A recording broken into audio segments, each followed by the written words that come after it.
Hey guys, so today I got a very nice email, and the email stated that my Hourglass palette was going to be arriving. So instead of my originally planned programming, I decided we were going to wait and I was going to do a video showcasing this, giving you guys my first impressions, showing you how it applies on my skin, on my complexion. And yeah, we're just gonna dive on in. I am clearly barefaced, as you can see right now, so I'm going to just speed up me putting on my makeup, my base. I'm gonna put on foundation and concealer, and then we will jump in because there should be a bronzer, blushes, and highlighters. I will do the rest of my makeup very quickly, and I will just show you guys what it looks like. If you're waiting for a full-on review when it comes to this palette, give me a couple of weeks and then I'll come back to give you guys that information. This palette should be available at Hourglass retailers later this month, so I will do my absolute best to get you guys some full and concrete opinions about this palette, whether you should pick it up if you don't know based on just seeing this first impressions prior to it being released. So let's go ahead and fast forward through me getting this base on, because I am very excited to put this on my face.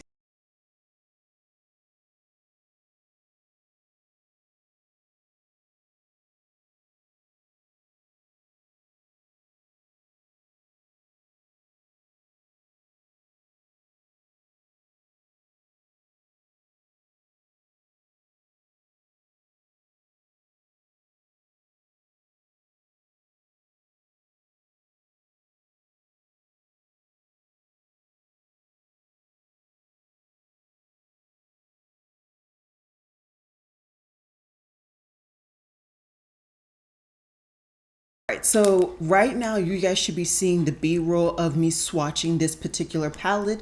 I have the Ambient Lighting Edit Unlocked Locust Flower palette. This palette has 6 different shades, one highlighter that is in Gilded Strobe Light and Radiant Rose Strobe Light. There is blushes in Desert Flush and Red O. There is a finishing powder in Ethereal Light. And lastly, there is a bronzer in Bronze Heat. This palette has a 12-month shelf life. It is recyclable, and as of right now, it still does not yet say the cruelty-free logo, but if memory serves me correctly, Hourglass should be fully cruelty-free by 2025. This palette was distributed by the Kingdom Animalia LLC, which is located in Venice, California, and I did pick this palette up from the Hourglass website. To my knowledge, in the United States right now, this palette is only available at the Hourglass website. As I referenced earlier, I believe this palette will be distributed and available at the Hourglass distributors later this month, specifically the 20th. If I'm incorrect on that, I will put it on the screen and have all of this information down in the description box. But like I said, you guys will have already seen the swatches. I have yet to do the swatches, so this is truly going to be a first impressions for me. And let me just give you guys a close-up look at the actual palette. Now, this is what the palette looks like in person. I do have a ring light and 2 kind of softball lights in front of me, and I have an overhead light above me. Other than that, I have some natural lighting coming from either side of myself. But I will say, just looking at the actual pans, there are some shades that look deep. There are some shades that don't look as deep as I expected, seeing the review that I've seen online. As of right now, I only saw one review, so I could just determine if I thought this would even work on me. But we are just gonna go ahead and dive on in. For this kind of show and tell, I am gonna do the palette. I'm gonna use the palette on one side so we can all see like how it morphs this side of my face. And I might actually go ahead and do my normal routine on the other side just so that we can see. I will not be using any creams today, just specifically these powders and subsequent powders that I typically will use in an everyday face. This is the setting powder that I referenced earlier, and that's the shade in Ethereal Light. If memory serves me correctly, that is actually the shade that is currently in the one Hourglass palette that I still have. And I'm just using a Singe F04. I believe they consider this a highlighter brush, but this has the type of shape that I like to set my under eyes. And I'm just going to kind of pack in this general vicinity, pack half of my forehead region, my upper lip, and the other side of my mouth. Looking in closely, I do remember last year I had a big issue with the sheen that was going off of my under eyes. This, I don't see that sheen. So this is definitely closer, if not an exact shade, to what I have in the one palette that I still have from Hourglass, because that's what I loved about that palette. The shade was dark enough in my skin tone that even though there is a slight and subtle sheen, it does not show apparently on my complexion. Now I want to go ahead and start to build the cheeks. Like I said, nothing else is set. I've just only set the one section that you guys saw, and I need to find another brush. She's looking a little worse for wear, but this is my Refer 05 brush from their original kind of prototype line. And now I'm going to go into the darker shade, which is supposed to be a bronzer for my skin tone, and that is in the shade Bronze Heat. Now, because I don't have a cream bronzer on, I'm just going to go ahead and tap in the zone in which I would apply this product.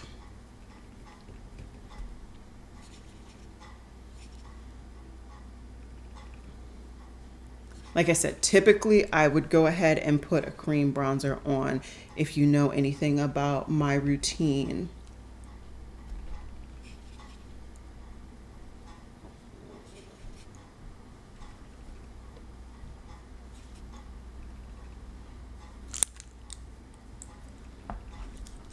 Okay, what I will say is that I can see a subtle application difference.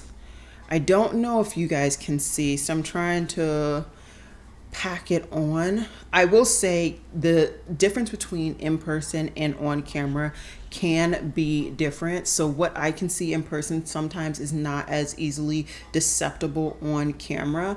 But as you can see, I packed her on right there on the forehead, and then of course my jawline. I do typically go ahead and bronze my nose as well, so I'll go ahead and add a layer there. And so far, this is what my face is looking like. Now, I am gonna go ahead and do my normal routine, which is to take the same powder that I put under my eye and set all of my concealer and just set this intermediate zone. I like to do that to make sure that pretty much all of my foundation product is set. And I'm just gonna go through and just set one more time. So, as you can see, even though I've actually applied powder on this right side for me, there's not a huge difference in the sheen or lifeness of my face, which is a positive of Hourglass, right? They always tote how their products have a nice kind of sheen, a healthy sheen to the skin. And that's why a lot of people will still reach for them, still constantly purchase from them. The biggest issue has always just been their availability and their shade range of their cheek and powder products. They've been able to nail all of the other categories pretty much, but this category has always been quite weak. So far, I'm not hating it. Is it overly apparent though on my skin tone? From what I can see, no. Let's find a blush brush. And if you know anything about me, one of my favorite blush brushes is this one. This is the Angie Hot and Flashy A507. And I am gonna go into this darker blush right here. That is in the shade Red O. And the reason that I was really excited to pick up this palette is because the blushes don't have a marbled effect. So they should really be able to show up on my skin tone when built up. And as you can see, it is definitely showing up. 110%.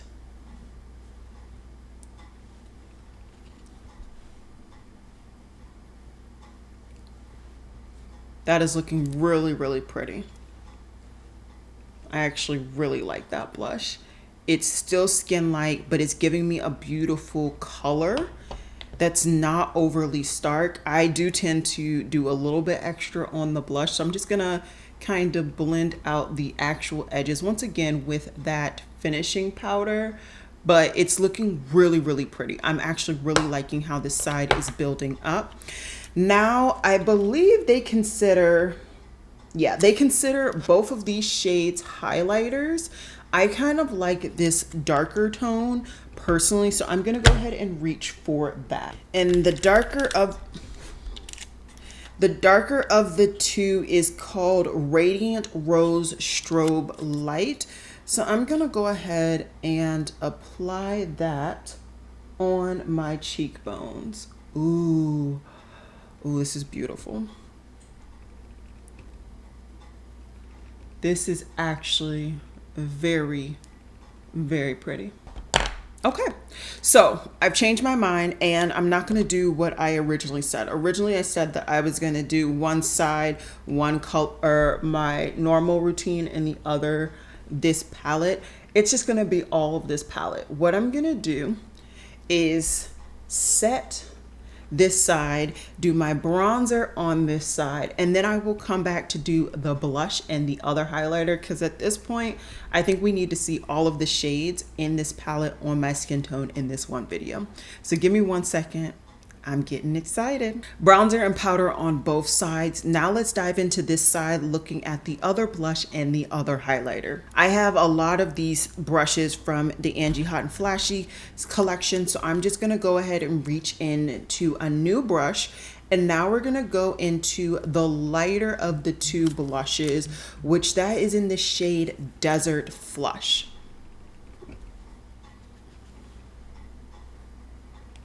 So this is clearly a peachier tone, whereas that other one was definitely a warmer kind of maroon tone on my skin tone. Now this peachy blush is showing up very subtly. It's not extremely opaque or extremely, you know, out there, bold and in charge. And depending on the type of blush that you like, this could be your route. This could be your bread and butter. I'm not going to sit here and say that I'm going to get a whole lot of use out of this shade, and I'm not going to sit here and say that this is overly apparent. But once again, some people don't like overly apparent blushes. Some people like their blush to kind of blend in a little bit more, be a little bit more skin native in the sense that it fits into the skin and it's not overly stark compared to their skin tone. So I'm not going to say that this is not working. It does build up, but it's not super apparent. I definitely prefer this blush. So I'm gonna keep both shade sides separate. I was gonna put the blush that I preferred on, but we're gonna wait. Now, I couldn't find another highlighter brush that is similar to this teardrop shape. I just went ahead and cleaned this with my daily spray from Sephora. And now let's dive into the last shade that I have not applied to my face, which is the Gilded Strobe Light shade. I'm just going to go ahead and apply this in a similar manner. Right onto the high points of my cheek. And very similar to the other highlighter, I don't think that this is not something that'll work on my skin tone. I definitely think that this works. I'm just gonna add a little bit of blush, because if you know me, I like a heavy application of blush. I'm gonna hop off camera because half of my face is not done. I'm gonna finish the rest of my face really quickly, and then we will really investigate the two different sides of this full face of Hourglass featuring their Lotus palette. Okay, so I quickly just did a very, very basic eye look and threw on a lip product. Everything, as always, will be listed and linked down below.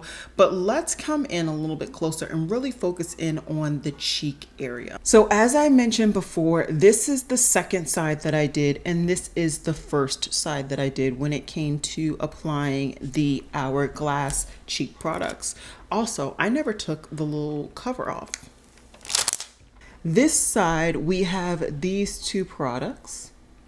And on this side, we have these two products. So what are my thoughts really looking in on the cheek zone area?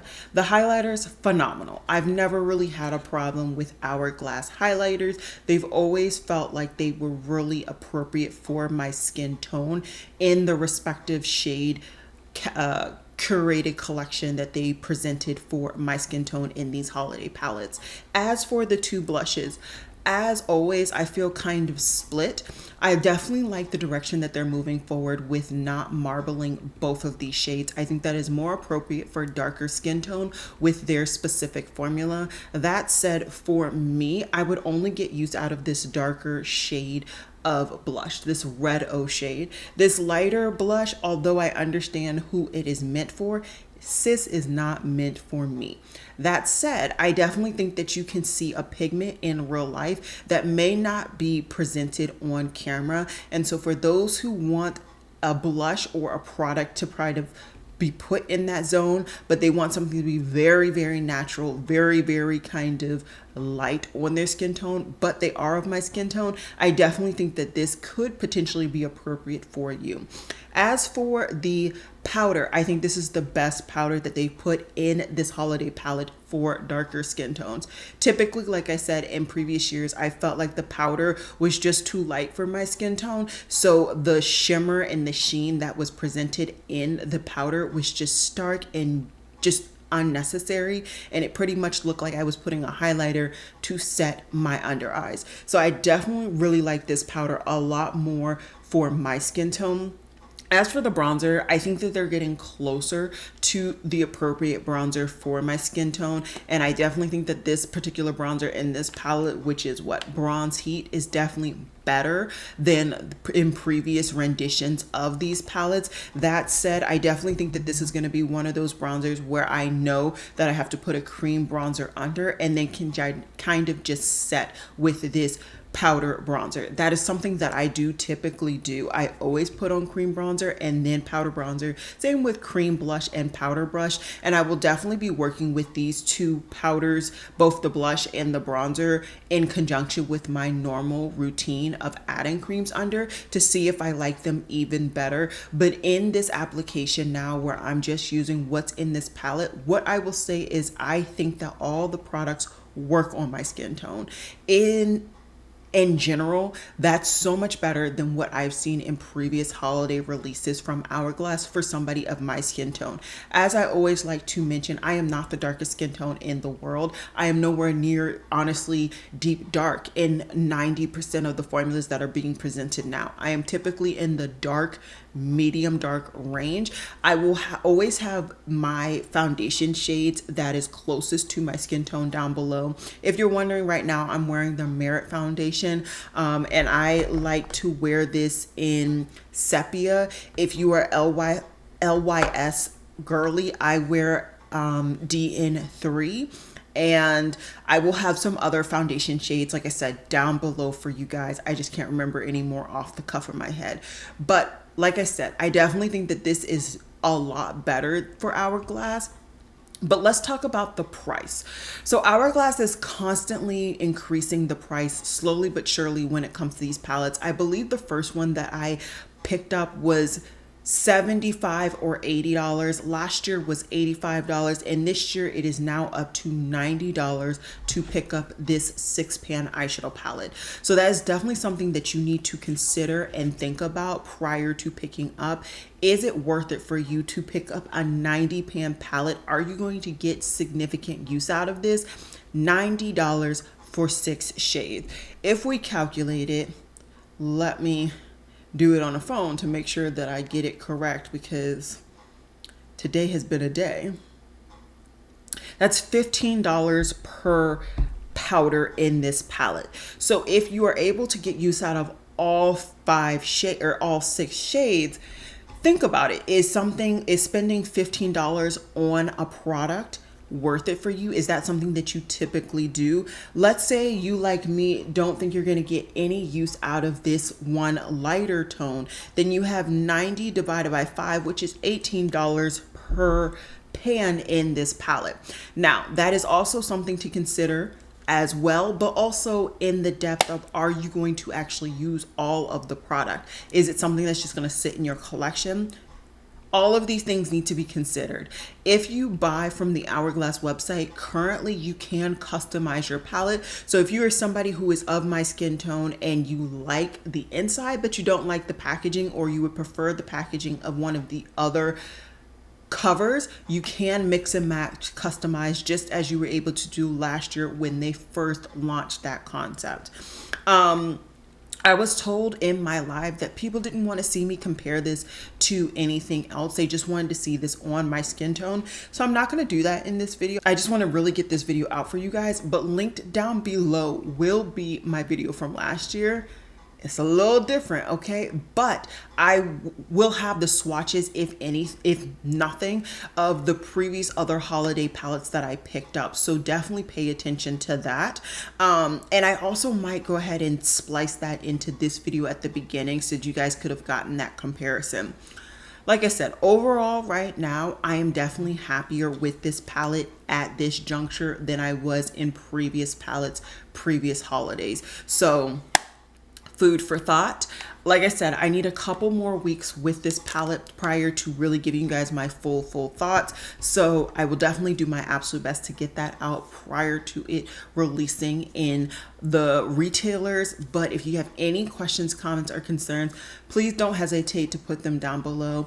I'm not always the best in my YouTube comments, but I will do my absolute best to answer these comments for this video, because I know it's a little bit more time sensitive than some of my other comments. But with that said, I hope you guys enjoyed this video, and I will see you guys in my next one. Bye guys.